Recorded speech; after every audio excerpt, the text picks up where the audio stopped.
Before we get into the video, could everyone please subscribe to my channel? Thank you so much. My entire family is forcing me to marry my sister's fiancé, the crippled illegitimate son of the Felix group. Later, Felix started his own company and became the wealthiest man around.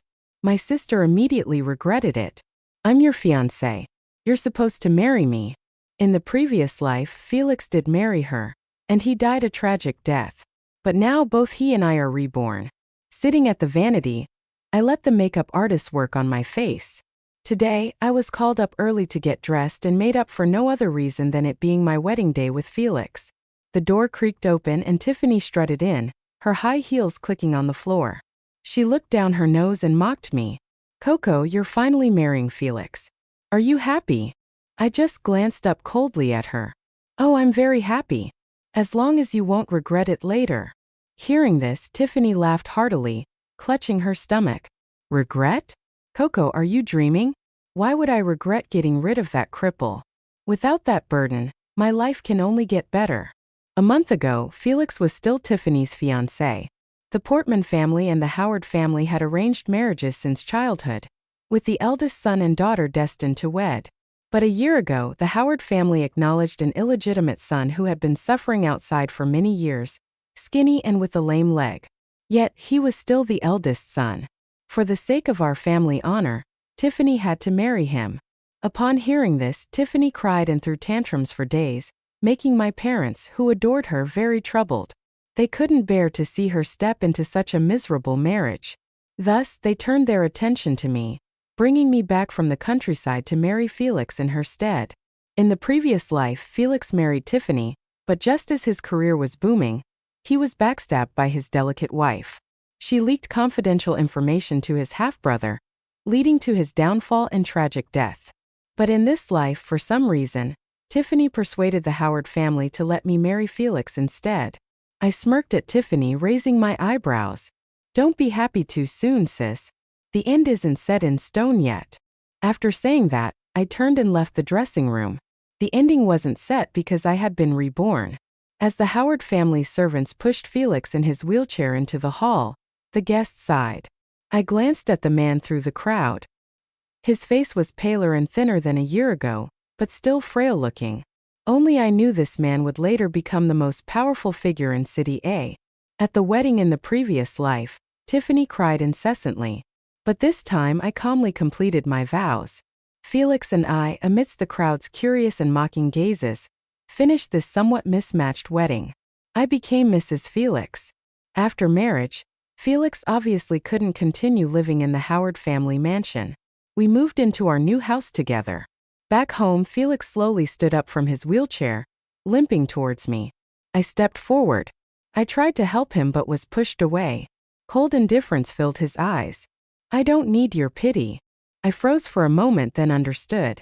Felix had suffered hardship from a young age, and even after returning to the Howard family, he endured endless mockery from his brother Henry and Mrs. Howard. Under such circumstances, he naturally grew sensitive and fragile. Ignoring his resistance, I helped him to the sofa. "Since we are married, we are one family now. There's no need to reject my help." Surprised by my words, a certain warmth flickered in his eyes, making them softer. Satisfied, I smiled. Anyone who's suffered so much would be deeply touched by their first taste of kindness. Since I decided to be a good Mrs. Felix and use his power to take down the family that used me, the Portman family, I had to win Felix over. The next day, Felix and I visited the Howard family mansion to see his parents. The Howards were even more prestigious than the Portmans. If it weren't for the arranged marriage from years ago, the Portman family wouldn't have been able to reach their level. Mr. Howard greeted us warmly, inviting us to sit and chat. He felt he owed Felix and always wanted to make up for it. In the previous life, during Felix's struggle with Henry, Mr. Howard supported Felix. Unfortunately, Henry's maternal family was powerful, and they held key information, allowing Henry to narrowly win and utterly destroy Felix. Mrs. Howard, however, was clearly displeased with our visit. Covering her nose, she coughed dramatically. If the sick person stayed home and recuperated, it wouldn't matter. But spreading your germs and bad luck to others is unacceptable. My Henry can't handle that kind of crap. Henry glanced provocatively at Felix. Felix turned pale, but he didn't say anything. He was used to this kind of mockery and insult. Mr. Howard furrowed his brow and glanced at Mrs. Howard but said nothing. Bringing an illegitimate child home and acknowledging him was already a stretch, so he could only privately encourage Felix to endure their mother and son's sarcasm. I openly gave Felix a piece of meat and smiled, chiming in, "Yes, honey, you should eat more to recover. We still need to have babies in the future." My boldness left everyone at the table stunned, not expecting me to so quickly embrace my role as Mrs. Howard. Felix was momentarily taken aback but then understood I was helping him out. He smiled back at me and gave me some food in return. Mrs. Howard couldn't stand our lovey-dovey show any longer, putting down her chopsticks and declaring that she felt unwell and needed Henry to help her back to her room. The family dinner ended on a sour note. Sitting back in the car, Felix gently held my hand and hesitantly asked, "Coco, don't you feel wronged? Marrying someone like me? A cripple?" I squeezed his hand tightly and affirmed, "How could I? It's just a physical flaw. While some people with huge inner deficiencies can still enjoy wealth and luxury, why shouldn't you deserve the same?" I thought of my tragic past life, my eyes darkening.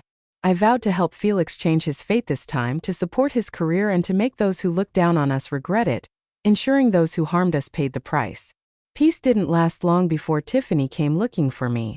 When the receptionist called to tell me Tiffany was here, I instinctively frowned. It was like a weasel paying a New Year visit to a hen.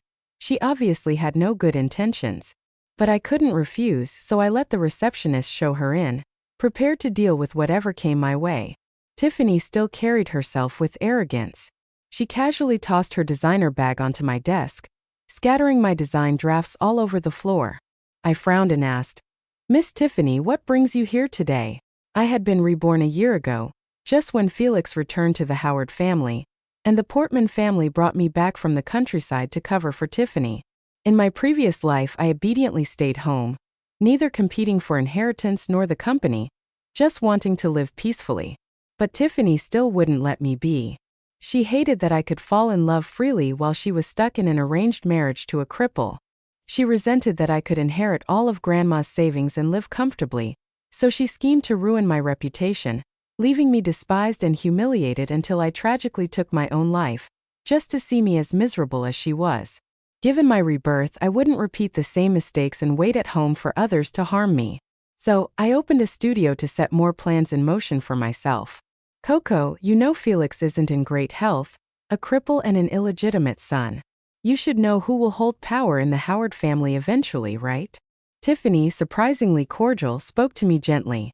I furrowed my brow tighter and asked directly, "What do you mean, Tiffany? My work is plenty, my time is valuable. If you can't get to the point, please leave."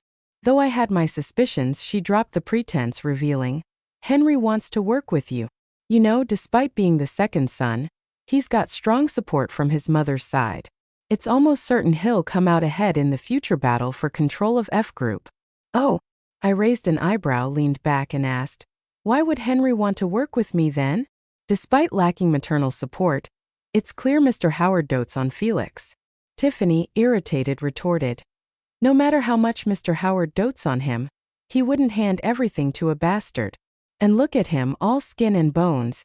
He won't live long anyway.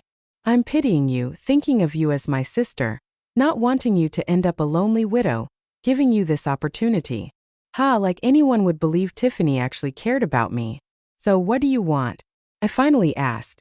Relieved, Tiffany regained her smug demeanor. "You don't have to do much. Just keep an eye on Felix and report any company secrets. When necessary, help Henry tamper with or steal documents."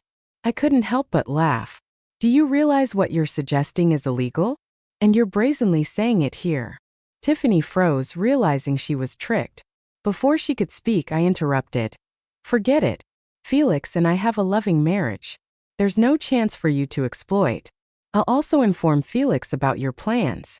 "Thanks for the warning," Tiffany said, enraged, her face turning red. "Coco, don't be disrespectful. You'll regret this." "We'll see who regrets it." I looked her straight in the eyes, unafraid. "Assistant, call security to escort Miss Tiffany out," I coldly ordered through the intercom. Fuming, Tiffany stomped out of my office. Watching her walk away, my muscles relaxed. Memories of the past life torments she inflicted on me still fresh. Even now, seeing her made my body tense up. In my past life, I willingly joined forces with Henry, but in this life, even though I didn't marry Felix, Tiffany still came to try and persuade me to be their informant. It's understandable, though. Growing up, everyone told Tiffany that her future husband would be Henry, the young master of the Howard family. She's had a crush on him since she was young, and despite his constant affairs, she's deeply in love with him. In my previous life, she risked jail time to help Henry seize the family assets. But I'm not like Tiffany. I'm not so easily manipulated. The most important thing is Henry has often helped Tiffany commit her wrongdoings. They are all on the same boat, and they are my enemies, the people I seek revenge on. When I got home, I hesitated for a moment but decided to tell Felix. Tiffany came to the office today. Felix seemed surprised that I would tell him this. She said Henry wants to collaborate with me, but I refused him. I told Felix everything honestly. But you still need to be careful of the people around you, especially those who have access to confidential files in the company. In my past life, Tiffany could steal confidential documents from the company so easily because there had to be accomplices inside the company. After hearing what I said, Felix's face turned serious. He seemed surprised that I refused Henry and asked, "Why did you refuse him?" His offer must have been very tempting. I was stunned that he would ask this question. I thought for a moment, anger welling up inside me. I said to Felix, "Because I love you. I'm your wife. Since we're in this together, I won't abandon you. Why don't you trust me? Or do you not believe someone can love you unconditionally?" I looked at Felix's pale, sickly face and felt a sudden sadness. This insecure man finally opened his heart to his wife in our past life, only to be betrayed by the one he loved most. Felix stared at me for a very long time, his lips trembling, then suddenly pulled me into a tight hug as if trying to merge us into one. "Coco, please don't betray me. You're all I have left." During the new year, Felix and I had to go back to the Howard family mansion for dinner. I squeezed Felix's hand to comfort him. He looked up and gave me a small smile. Over the past few months, our relationship had slowly warmed up, and he finally began to open up to me. Mrs. Howard and Henry still treated us with disdain, just like they did 6 months ago. Henry's eyes showed even more hostility, likely because he hadn't expected me to refuse his offer. But he hadn't given up. When I came out of the restroom, a shadow grabbed me forcefully and dragged me back inside. I struggled in the darkness, dim light from outside revealing it was Henry. In the darkness, with the man's heavy breathing and my restrained body, I couldn't help but recall the cold night in my past life when I was framed by Tiffany and raped by a criminal. Luckily, it was winter and I was dressed warmly. Henry pinned me against the sink, holding me tight, breathing into my ear. "Coco, I'll give you another chance. Join me. It's much better than staying with that cripple." His voice was close and he cruelly touched my ear, making me shiver. "No, I won't." I mustered all my strength to refuse, tears welling up uncontrollably. "Oh? Why? Don't tell me you've really fallen for that cripple? Can he satisfy you? If you come with me, I won't treat you badly. And now you have no other choice." He started trying to remove my clothes, and I couldn't help but scream, but Henry covered my mouth tightly. My strength was fading, and just when I was about to lose hope, the bathroom door was forcefully opened. I saw Felix stumble in. Seeing someone enter, Henry relaxed his grip. I pushed him away and ran into Felix's arms, finally breaking into tears from the fear and grievance. Felix hugged me tightly, gently patting my back to comfort me. Henry raised his eyebrows at the scene, loosened his tie, and then behind Felix came the frantic footsteps of Mr. and Mrs. Howard. But Henry didn't panic. He casually waited for them to enter and see the scene. Mr. Howard was so furious that his cane almost wobbled out of his hand. He pointed at Henry and was about to speak, but Henry was faster. "Dad, she seduced me. She waited for me outside the restroom, and when she saw me, she jumped on me and led me inside. She said she preferred me, that my brother couldn't satisfy her, and that he wasn't as good as me." He deliberately dragged out his words, provocatively looking at Felix. I looked up at Felix, whose already pale face turned even whiter. I desperately wanted to explain to him. I didn't. It wasn't me. I know. I believe you. Felix pressed my head back into his chest, protecting me tightly. The truth was obvious to everyone, but no one could say it out loud. That's the reality of a powerful family. Mr. Howard slammed his cane on the wooden floor, the sound echoing through the silent Howard mansion. You. Mr. Howard was so angry he could barely speak.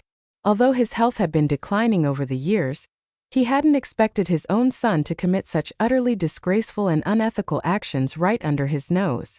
Mrs. Howard cut him off, saying, "Henry has always been well behaved since he was a child. With so many wealthy young women chasing after him, how could he possibly be interested in a married woman? It must be this vixen seducing Henry." She pointed at me. "Yes, Mom, you know me well." Henry followed her lead, looking pitiful as he reached for her hand. "My boy, you've been wronged." Mrs. Howard patted Henry's hand, acting as if she was about to cry.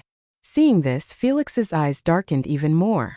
"Besides, I can't be sure that if we continue to stay under the same roof, my sister-in-law won't do something outrageous to me," he said, glaring at Felix with a challenging look in his eyes. "A bastard and a vixen who seduces her brother-in-law.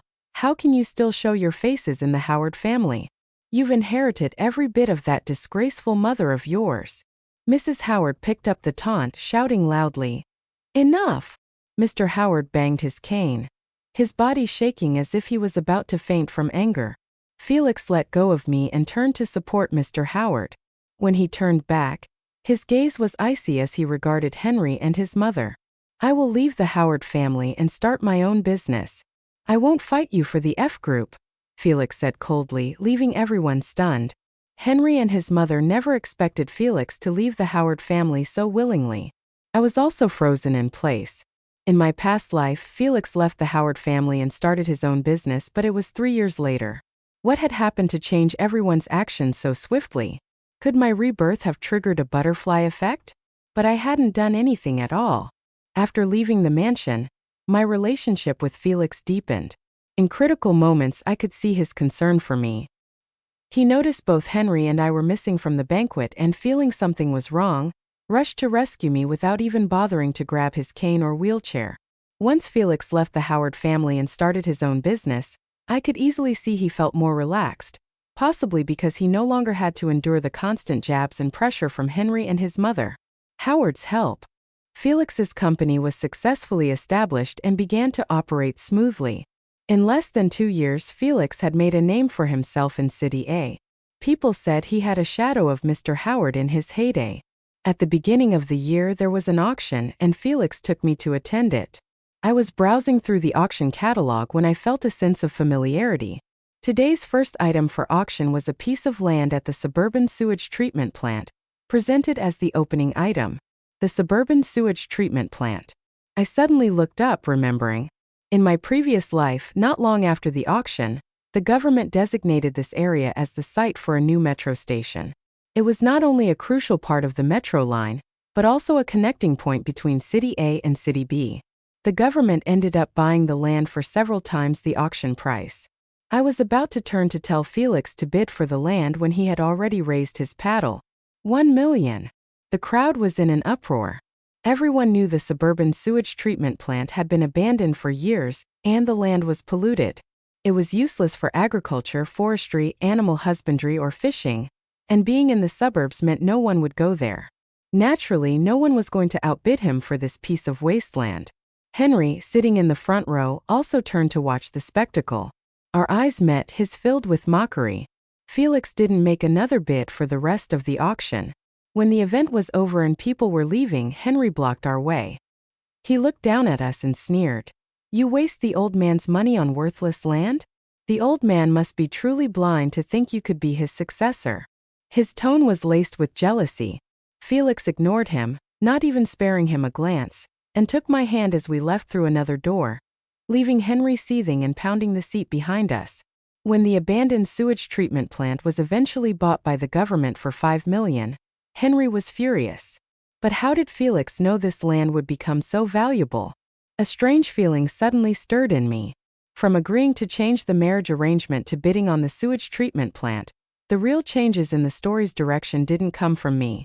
All of the butterfly effects originated from Felix. A terrifying suspicion crossed my mind. Could Felix have also been reborn? If I could be reborn, so could he. After all, we both met tragic ends in our past life. After this thought took root, I kept testing Felix. But Felix was meticulous in everything he did, never leaving me any openings to test him. After the sewage treatment plant incident, which not only netted us a profit of $4 million but also gained Felix admiration from other companies and some veterans, more shareholders within the F Group began to want him to take over the company. In such a situation, Tiffany and Henry grew increasingly restless. One day as I brought Felix, I happened to catch Tiffany coming to see him at the office. Felix and I exchanged glances. I was suddenly curious about what Tiffany wanted with him, so I hid behind the door, sitting on the sofa and snacking while waiting for her to come up.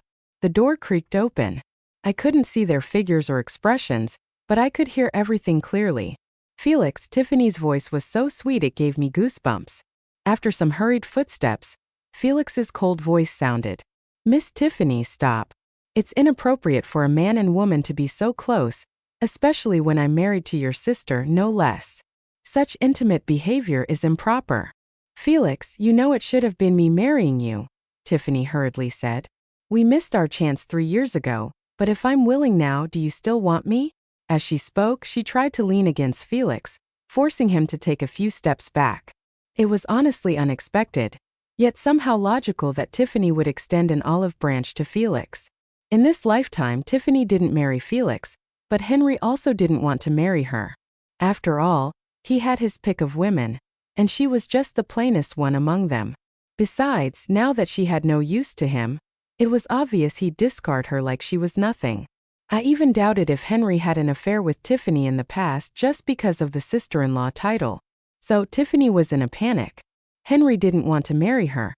She needed to find someone else quickly. It's been 3 years, she's older now. Even though Henry never publicly acknowledged her, everyone in the elite circle knew about their affair. Who would want a used-up woman? What surprised me was that she'd actually go after the crippled guy she once looked down upon. Maybe I was cracking the seeds a bit too loudly. Tiffany suddenly yelled in my direction. Who's there?" I walked out from behind the door, innocently spreading my hands to show the seeds. "You! What were you eavesdropping on? What did you hear?" Tiffany snapped, flustered and furious. "Oh, I was just sitting there listening," I said, nonchalantly seating myself in Felix's office chair, looking every bit the queen. "I heard you want to be Felix's concubine? Is that right? Or mistress?" "Concubine? Don't insult me, Coco." Tiffany, enraged, tried to hit me, but Felix pushed her back steadily. "Oh, did I get it wrong? You just want to share a husband with a sister, right? That's a concubine in ancient times," I said. "But Felix can't decide that.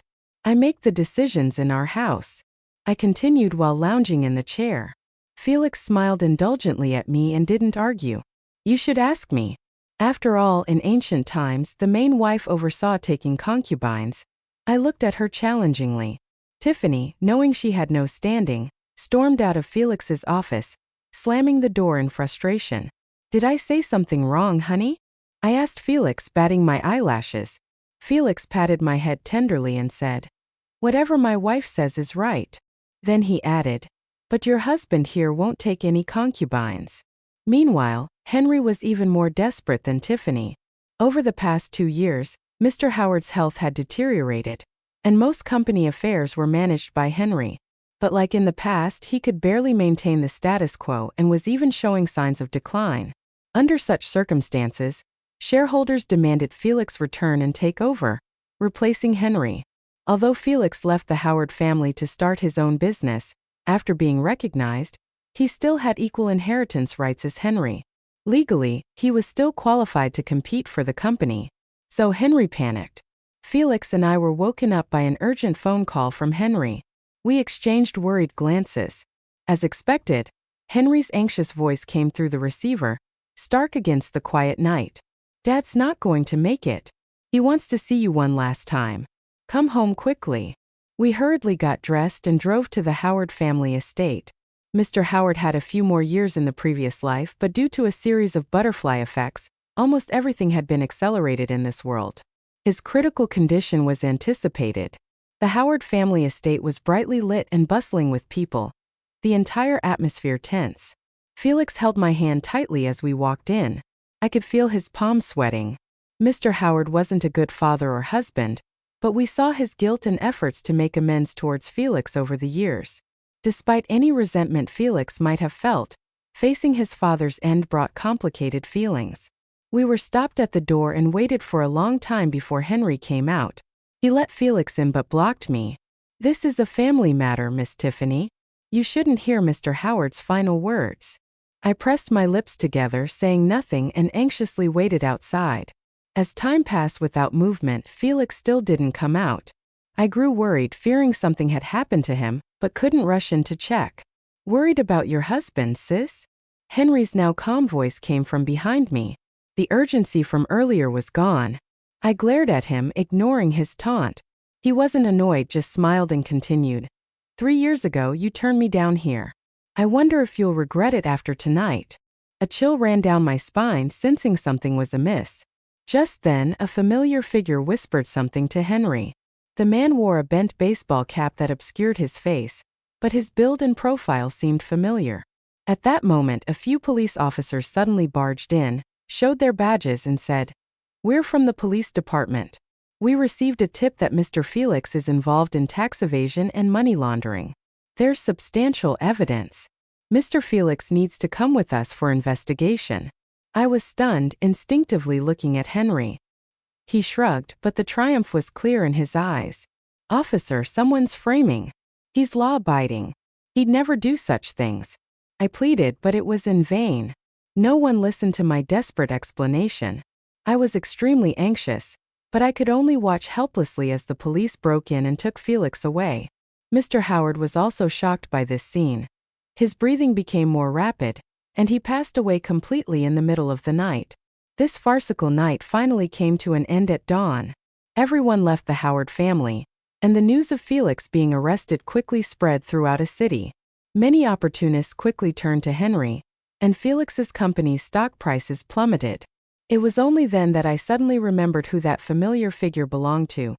Diana, a core member of Felix's team, had been with him since the company was founded.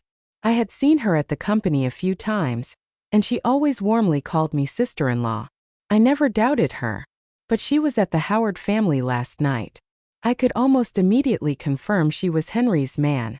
The evidence provided by the police was also from her. I staggered back home, feeling lost, and suddenly noticed something unusual at the entrance. Felix and I both have OCD, and the house is always meticulously organized in our fixed order. But today, the placement of the slippers at the entrance had changed. This wasn't like that when we left last night. Sensing something, I rushed to Felix's study. All the confidential documents related to his work were gone. There's no way this was just a simple burglary, especially at such a specific time last night. I quickly called the police and also asked the property management to check last night's surveillance footage. The investigation result came out quickly. Tiffany was caught. In the interrogation room, I harshly questioned Tiffany on how she dared to use such a low-level theft method. She was bound to be caught in no time. So what? Tiffany's face was full of indifference. "I just need to serve a few years in prison. When I get out, he promised he'd marry me." Of course, I knew who she was talking about, Henry. I thought Tiffany had gone mad. She would do anything to help Henry complete his plan for a sliver of hope. But she was right. Such a low-level and simple operation could indeed deal us irreparable damage. Henry got hold of Felix's company's secrets once again. But just when I was almost in despair, Felix was released, acquitted, and at the same time news came out that Henry was arrested and imprisoned. He had colluded with Diana and Tiffany to steal others' company secrets, and was also suspected of forging evidence to frame others. These charges were enough to keep him behind bars for several years. When I arrived outside the police station, it was already dark. Felix was standing alone under the streetlight, still wearing the coat he hurriedly put on that night a few days ago. His figure looked especially desolate. My eyes reddened almost immediately, and I ran into his arms. Felix held me tightly. "Do you know who your husband is?" How could I be so easily taken down? He gently reassured me. He told me he had long known that Diana was Henry's man, so he purposely kept him close. If you eliminate one Diana, there will be a second James. John, it's better to keep him under my watch this way. I can control his every move. I choked up and blamed him. Next time, don't keep it from me. I worried about you for so long. He hugged me tighter. I was surprised to find that he was standing firmly, holding me without any of his usual signs of instability. Under my interrogation, he finally confessed. I wanted to keep a low profile before to avoid Henry's traps. Oh, so no need to keep low now? I asked, slightly aggrieved. No need. Henry's not coming out. In my astonished gaze, Felix pressed my head into his chest. The late autumn wind was chilly, but his embrace was warm. He killed the old man. I was momentarily stunned, then snuggled deeper into his chest. I no longer cared if he had been reborn. Regardless, from now on, he and I were going to embrace a truly exciting life that belonged to us.